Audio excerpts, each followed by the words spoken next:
Peur sur la ville. Film réalisé en 1975 par Henri Verneuil. Le commissaire Letellier a vu sa carrière brisée par le truand Marcucci à l'issue d'un braquage qui a mal tourné, causant la mort d'un de ses collègues et d'un passant. Viré de la brigade anti-gang, il est muté à la criminelle. Nora Elmer est harcelée au téléphone par un déséquilibré qui la menace de venir chez elle. Soudain, un homme sonne par erreur à sa porte. Croyant qu'il s'agit du harceleur, Nora prend peur, fait un malaise cardiaque et se tue en tombant par la fenêtre. Letellier et son adjoint Moissac sont chargés de l'enquête. Letellier s'en désintéresse quand il apprend que Marcucci est de retour à Paris. Mais il est rapidement contacté par un homme se faisant appeler Minos. Je veux parler au commissaire Letellier. C'est au sujet de la mort de Nora Elmer. Justice est faite. Cette nuit, Nora Elmer a payé de sa mort ses instincts les plus bas. C'était une ignoble salope qui salissait même le deuil le plus sacré. Je serai désormais le bras d'une justice qui condamnera et exécutera sans pitié toutes celles qui se vautreront dans cet immense bout sexuel qui submerge le monde. Vous avez lu L'Enfer de Dante, commissaire? Sans doute pas. Eh bien, je suis Minos. Plusieurs autres femmes ont été menacées par Minos.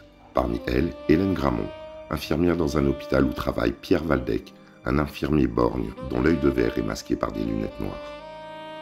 Se faisant passer pour un policier, Minos, qui n'est autre que Pierre Waldeck, entre chez Germaine Doison et l'assassine. Arrivé au même moment, Letellier le poursuit sur les toits. Minos fait tomber un objet en verre récupéré en miettes par Letellier.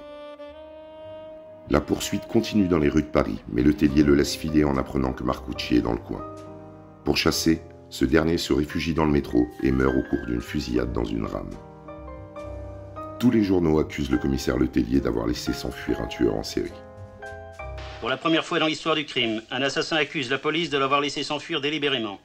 Dans une lettre adressée à notre journal, Minos, l'étrangleur de femmes seul, affirme « J'étais à quelques mètres du commissaire Letellier quand il a abandonné la poursuite. » Minos, c'est une affaire formidable. N'importe quel flic supplierait à genoux qu'on la lui donne. Pas moi. Marcucci, dans 5, 10 ans, j'aurais fini par l'avoir. C'est ma catégorie. Mais le schizo, machin, tendance paranoïde, c'est pas mon truc, ça. Je trouverai pas la distance. Alors, monsieur le directeur, je vous demande de me retirer de l'affaire. Voilà. Letellier, vous ne trouvez pas que vous en faites un peu trop? Dans le style petite tronche et gros bras, rien dans la tête ou dans les muscles? Dans le fond, qu'est-ce que c'est que les muscles? Quelques grammes de gélatine durcie, placés où il faut. Ça sert aussi quelquefois à faire des flics vivants. Chargé de protéger Hélène Gramont, Letellier l'accompagne à l'hôpital où elle est appelée en urgence. Mais Minos l'attend dans son vestiaire et la tue.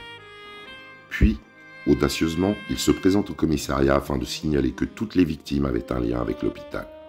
Après ce nouvel échec, Letellier, plus motivé que jamais, apprend que le verre cassé perdu par Minos est un œil de verre.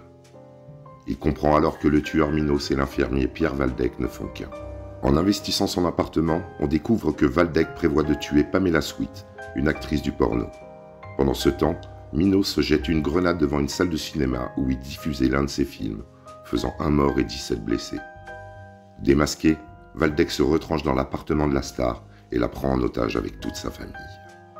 Par un dangereux stratagème, Letellier pénètre dans les lieux et maîtrise Waldeck, à la grande satisfaction de son supérieur qui le félicite. Letellier, bravo. C'est formidable d'avoir réussi ça. Non, il suffit d'avoir une petite tronche et des gros bras.